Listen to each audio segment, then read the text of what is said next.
Hey everyone, let's solve one previous question of function.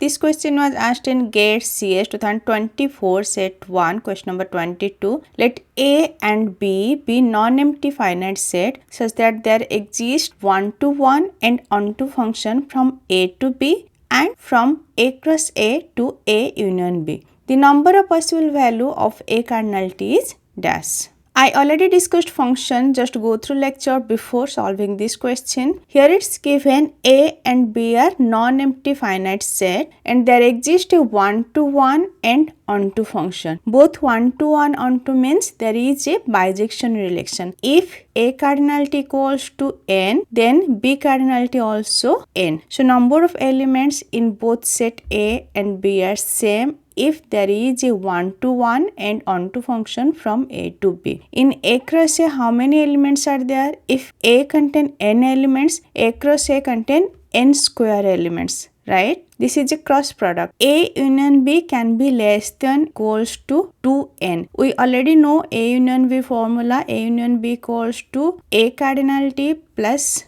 B cardinality minus A intersection B cardinality. If there are no common elements, so maximum it will be A cardinality plus B cardinality. If this is n and this is 0, so it will be 2n. A union B can be less than equals to 2n. If A intersection B contains some elements, then it can be less than 2n. And there exists a bijection relation from A cross B to A union B, right? So A cross B and A union B must contain same number of elements. So A union B also n square. N square should be less than equals to 2n. A union B equals to n square here, but we know A union B that should be less than equals to 2n. As A union B less than equals to A cardinality plus B cardinality, if A is n, B is n, then it can be less than equals to 2n. Now just think of number in which case n square can be less than equals to 2n. For n equals to 1, 1 square can be less than 2, yes. Then for n equals to 2, 2 square